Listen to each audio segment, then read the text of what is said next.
어느 날 부동산에서 알려주는 물건이 턱없이 싸다는 느낌이 들더라고요.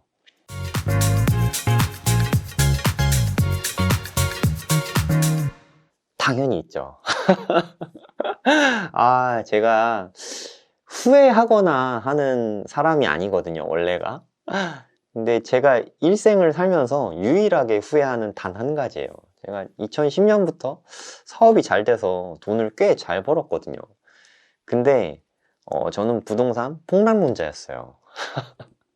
부동산은 절대 사면 안 된다, 이런 생각이 있어서 지금 생각해도 그게 제일 안타까운데, 그래서 저는 그렇게 잘 버는 돈을 대부분 썼어요. 그러니까 1년에 2번씩 해외여행 막 갔다 오고, 제가 오토바이 타는 걸 좋아했었는데 오토바이가 많을 때는 9대까지 있었어요. 스노우보드 타는 것도 좋아했는데 알파인 보드가 되게 비싸거든요.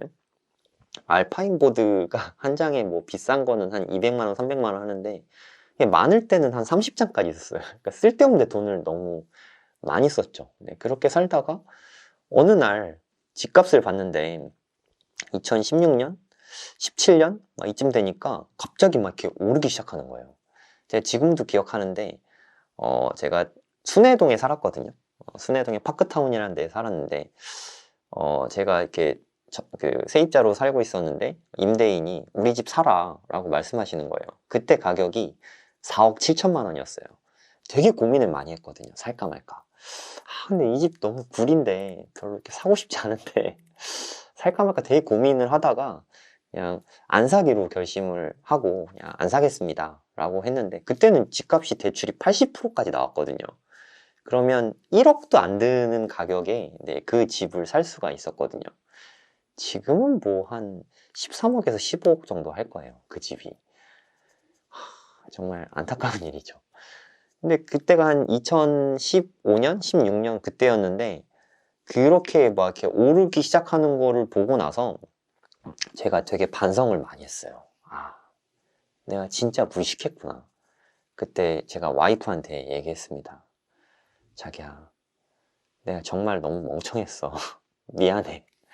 나 이제부터 부동산 공부 진짜 열심히 할게 라고 말을 하고, 제가 학창시절에 공부를 그래도 좀 열심히 해본 경험이 있잖아요. 그때 못지않게 정말 부동산 공부에 올인을 했어요. 네. 미친 듯이 수능 공부, 수학 공부 했던 그것처럼 경매 공부하고 부동산 공부를 그때부터 시작을 했어요. 강남에 학원 다니면서 부동산 공부를 시작하고, 뭐 임장도 정말 많이 다녔어요. 그냥 틈만 나면 임장을 다니고, 경매도 지금 뭐 경매 방송하고 경매 강의를 하잖아요. 저는 처음에 경매 공부하면서부터 이렇게 생각을 했어요. 내가 지금 경매 공부를 시작하지만 나는 대한민국 최고의 경매 강사가 되겠다. 아예 시작을 이렇게 잡고 시작을 했어요. 그래도 저는 가르치는 데 재능이 있다고 생각하고, 제가 수학학원을 하면서도 제가 분당에서 강의를 한 8년 정도 했는데 8년 동안 저희 반이 마감이 아니었던 적이 한 번도 없어요. 8년 내내 마감이었고 항상 늘 대기가 있었거든요. 그러니까 그 동네에는 뭐 이렇게 8년 내내 일타 강사였거든요. 근데 내가 경매 강의를 하는데 내가 뭐 물론 나보다 먼저 한 사람들이 있겠지만 내가 후발로 진입을 했어도 그분들보다 내가 열심히 공부해서 잘해야겠다, 이 생각이 들어서 정말 공부를 미친 듯이 했거든요. 임장도 되게 많이 다니고. 그러면서 이제 재테크에 눈을 뜨게 됐죠. 네. 그리고 2019년에 그때부터 이제 낙찰을 받기 시작하고, 이제 집을 낙찰 받은 다음에 그 다음에 토지에 되게 관심이 많이 갔어요. 그냥 제가 부동산으로 부자 된 분들을 보니까 이게 좀 작은 부자들, 그러니까 몇 억에서 몇십억까지 부자들은 이렇게 아파트로 부자 된 분들도 꽤 많은데, 정말 세 자리 이상 되는 100억대 이상 되는 부자분들은 대부분이 토지로 부자가 많이 됐더라고요. 그러니까 예를 들어서 공장을 차렸는데 공장 사업이 잘 된 게 아니라 공장 부지가 땅이 올라가고 100억 부자가 되거나, 아니면 양계장이나 축사를 하는데 그게 갑자기 개발된다고 수용돼가지고 수백억 부자가 되거나, 농사 짓다가 부자가 되거나. 시골에는 이런 얘기가 되게 많아요. 그러니까 공부 잘하는 친구가 있고 공부 못하는 친구가 있는데, 공부 잘하는 친구는 네, 서울에 가서 대학 진학하고 네, 취직하고 그렇게 뭐 사는데 공부 못하던 친구는 어쩔 수 없이 부모님 농사 물려받아가지고 농사만 졌는데 그 친구는 갑자기 거기가 개발돼갖고 백억 부자가 되고 네, 서울로 갔던 공부 잘하던 친구는 그냥 평범하게 사는 거죠. 그런 얘기들을 되게 많이 접하게 됐어요. 그 다음부터는 이제 토지에 관심을 갖고 토지 투자를 좀 제대로 한번 해봐야겠다. 네, 그런 생각이 들어서 네, 고수분들도 좀 많이 만나보고 대체 어떻게 해야 토지 투자를 잘 할 수 있냐 궁금하잖아요, 되게. 물어보니까 정말 너무 심플한 거예요. 그냥 임장 많이 다니면 된다. 시세 파악이 잘 되면 자연스럽게 토지 투자를 잘하게 된다. 약간 좀 그런 느낌이었어요. 공부 잘하려면 어떻게 돼요? 뭐 예습복습, 교과서를 중심으로 예습복습 철저히 하면 된다.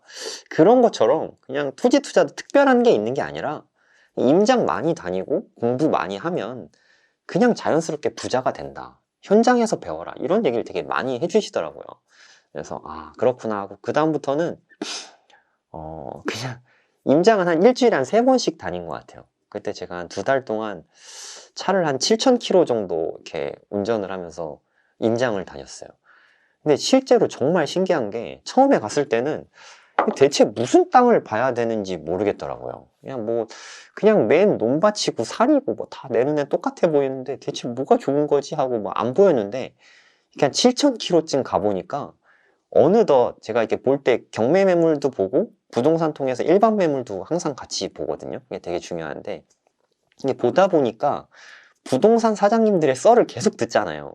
그리고 물건도 계속 보고 낙찰된 결과들도 보고 시세 거래된 것도 계속 꾸준히 보니까 그게 한 달, 2달 쌓이다 보니까 이제 그때부터 갑자기 어느 순간 시야가 딱 터지는 느낌이 나더라고요.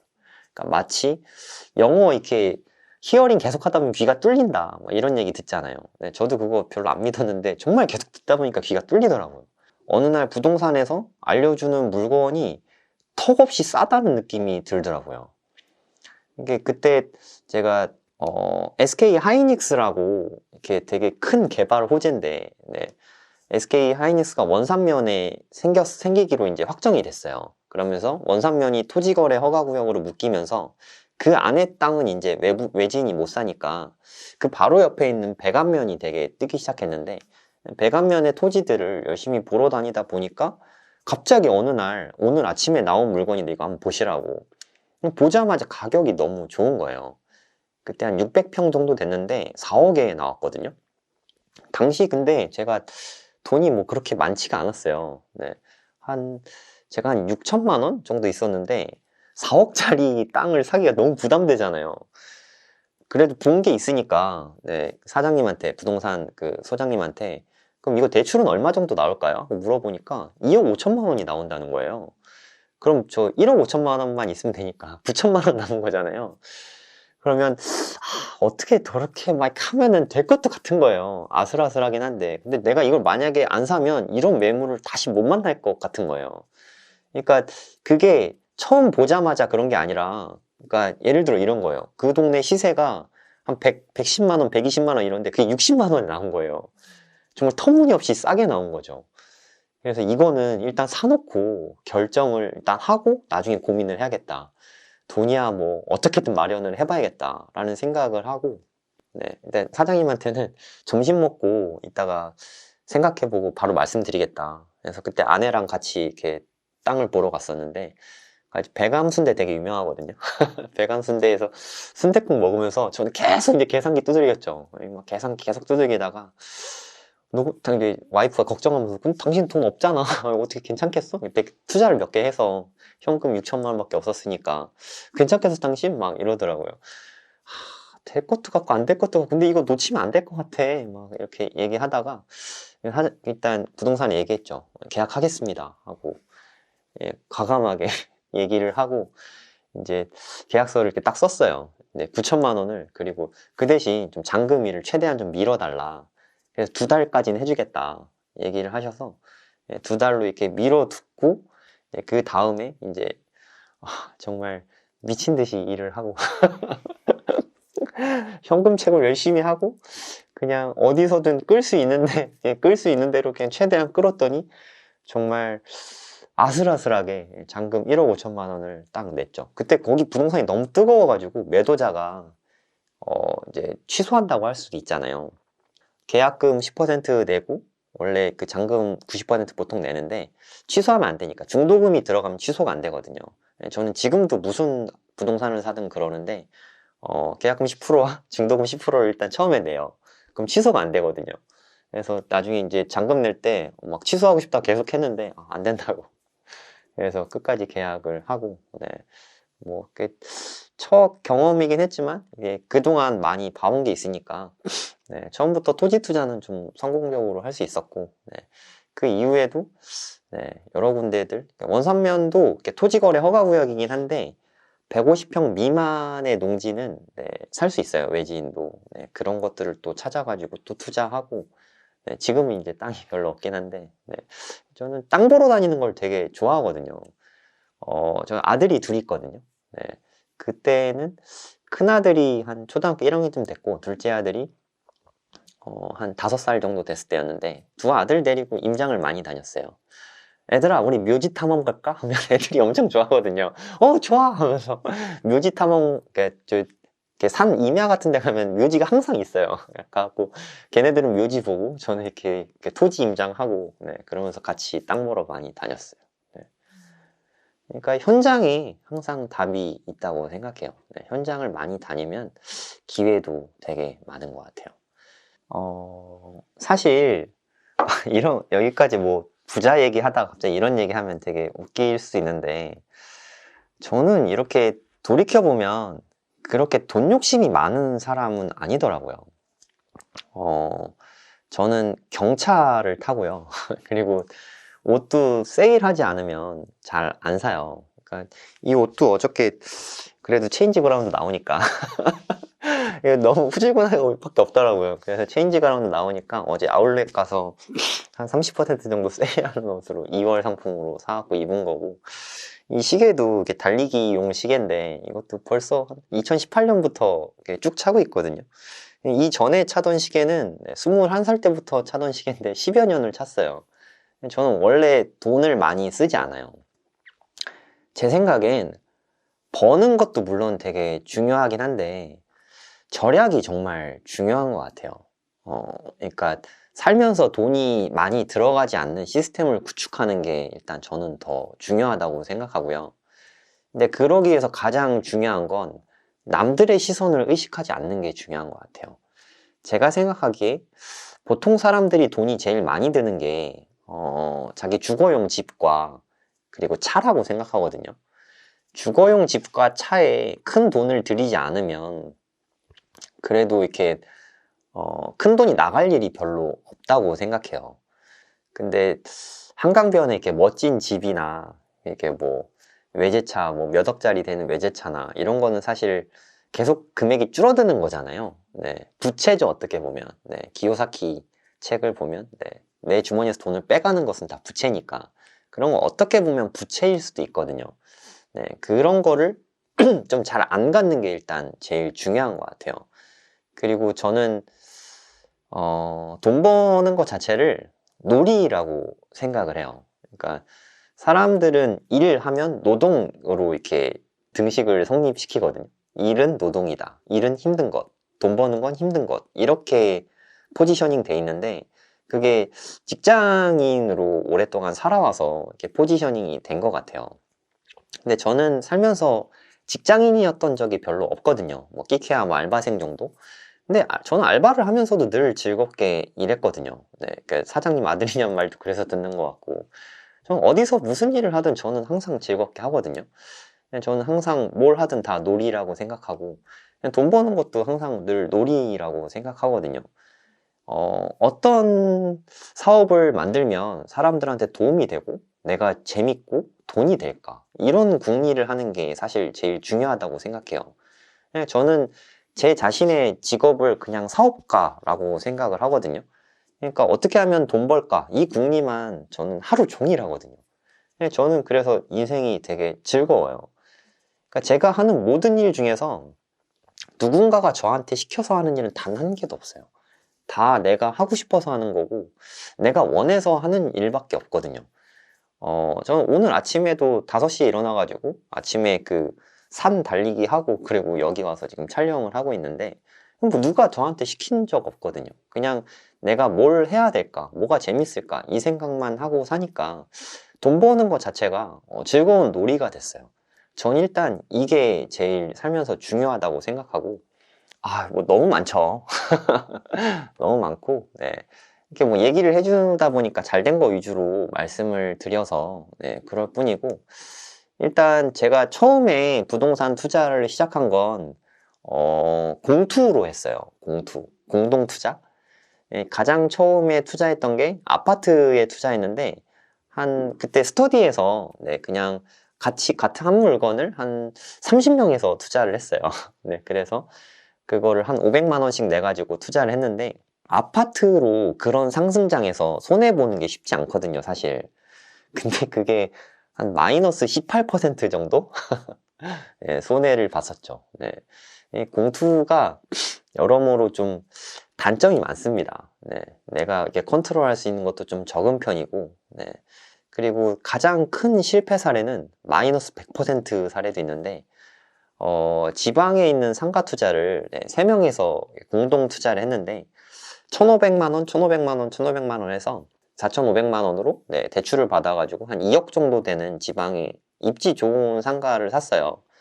근데 제가 아무래도 좀, 상가 투자하다 보니까 좀 다른 공투하시는 멤버들이 저한테 기대하시는 게 아무래도 좀 있으셨겠죠.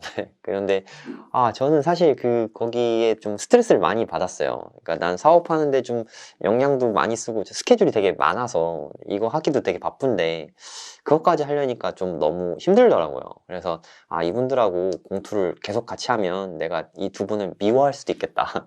이런 생각이 들더라고요. 그래서 두 분께 정중하게, 나 투자금 회수 못해도 괜찮으니까 그냥 난 여기서 빠지겠다. 그냥 두 분이 나머지는 좀 알아서 진행하시면 되겠다. 저는 제 권리 주장하지 않고 그냥 빠지겠습니다 하고 그냥 뭐 마이너스 1,500만 원이죠. 굳이 따지자면. 네, 그래서 이렇게 빠졌던 경험도 있고 그리고 제가 경매 낙찰할 때 처음에 토지 투자할 때 너무 신나가지고 좋은 게 너무 많아가지고 이렇게 좀 경매를 하루에 2건을 받은 적도 있어요. 네, 이게 지분 물건들이었는데 지분 물건은 일단 대출이 안 나와요. 근데 이게 너무 한 번에 공격적으로 하니까 잔금을 생돈으로 다 내야 되는 너무 부담이 되는 거예요. 그래서 2개 중에 1개는 그냥 미납을 했어요. 네, 그러면 또 거기도 이제 보증금을 날린 거죠. 어떻게 보면. 네, 뭐 무수하게 많은데 제가 살면서 되게 행복 지수가 정말 높은 편이거든요. 제가 되게 오늘 기분 좋아 보이잖아요. 근데 저는 어저께도 기분 좋았고 그저께도 기분 좋았고 그냥 제가 기억나는 한도 내에서는 늘 기분이 좋거든요. 제가 늘 기분이 좋은 이유는 제 탤런트라고 생각하는데 건망증이 되게 심해요. 그래서 그렇게 속쓰린 일을 겪어도 지나고 나면 금방 다 까먹어요. 그래서 다시 또 기분이 좋거든요. 잘 까먹으니까 그때그때 잊어버릴 수 있어서 저는 행복지수가 되게 높은 것 같습니다. 네. 실패 사례는 정말 끝도 없이 많고 사업도 되게 많이 벌렸어요. 지금까지 벌린 사업만 한 15개 된 것 같아요. 그 중에 접은 것도 되게 많고 잘 된 것도 되게 많고 저는 일단 꽂히면 바로 하거든요. 와이프가 사업 하도 많이 하니까 늘 걱정하는데 사업가의 와이프의 좀 숙명인 것 같아요. 늘 걱정스럽잖아요. 망하면 어떡하지 하고. 저는 제가 어떻게 될지 되게 보고 있고 내가 하기에 달렸으니까 그렇게 걱정이 안 되는데 와이프는 자기가 할 수 있는 게 별로 없잖아요. 걱정만 되고. 그래서 와이프가 제 걱정은 대신 다 하는 것 같고. 근데 그 중에 제가 한 2019년부터는 무자본 창업에 되게 관심이 많아서 어떻게 하면 돈을 안 들이고 창업할 수 있을까? 이 고민만 계속 했어요. 그러다가 옛날에 또 스마트 스토어 되게 인기였잖아요. 스마트 스토어도 해보고 꽤 잘 됐는데 저는 그게 스트레스가 되게 많이 되더라고요. CS 받는 것도 되게 기분이 안 좋고 난 열심히 했는데 이렇게 막 쌍욕도 막 듣고 하니까 좀 기분이 상해서 다른 사업에도 지장이 있더라고요. 그래서 이거는 나랑은 좀 안 맞는 것 같다. 스마트 스토어 이렇게 드랍하고 옛날에 또 가로주택 정비 사업을 하기 위해서 그 사업도 막 추진하다가 정부에서 이제 법인 규제와 주택 규제가 너무 세니까 이거 수익 모델로 하기에는 좀 애매하다 싶어서 그것도 접은 케이스가 있고, 이렇게 그 많은 실패들 덕에 배우는 거죠. 그러니까 제가 창업 수업도 하거든요. 창업 수업 할 때 보면 대부분의 사람들이 질문하는 게 이거 하면 될까요? 뭘 해야 될지 모르겠어요. 뭐 이거 괜찮은 것 같은데 어떠세요? 이런 걸 자꾸 물어보세요. 그럼 제가 항상 얘기하거든요. 이게 될지 안 될지는 해봐야 한다. 해보지 않고는 알 수 없다. 일단 내가 하는 방법은 괜찮은 것 같으면 일단 시작해서 성공을 하기 위해서 최선의 노력을 다한다. 내가 할 수 있는 모든 걸 다 해봤는데 그래도 안 되면 그거는 그냥 접는다. 근데 최선의 노력을 다해서 이게 잘 된다. 그럼 그거에 집중하면 된다. 해보면 될지 안 될지 빠르게 알 수 있는데 사람들은 시작하지 않고 머릿속에서 계속 고민만 하는 거예요. 그러니까 뭔가 시작 자체가 안 되면 배울 게 없잖아요. 사실 실패가 돈이 크게 드는 사업이 아니라면 실패를 통해서 되게 많은 걸 배우거든요. 창업을 해봐서 고객들의 니즈가 어떻고 어떤 게 시장에서 먹히고 이런 거를 시장에서 봐야 되거든요. 그리고 내가 창업하기 전에 생각했던 그 모든 문제들은 실제 생활에서 사실 일어나지 않을 일들이에요. 그런 것들에 대해서 공부를 하고 고민을 막 계속 한단 말이에요. 근데 실제로 창업을 하면 실제로 일어나는 문제들을 막 해결을 하게 되잖아요. 그러면서 내공이 팍팍팍 증가할 수밖에 없어요. 사실 그렇게 해야 진짜 성장을 하게 되는 건데 대부분의 사람들이 실패를 두려워하면서 시작을 못하고 있어요. 저는 그게 가장 큰 실패라고 생각해요. 실패하지 않는 게 진짜 실패하지 않을까요?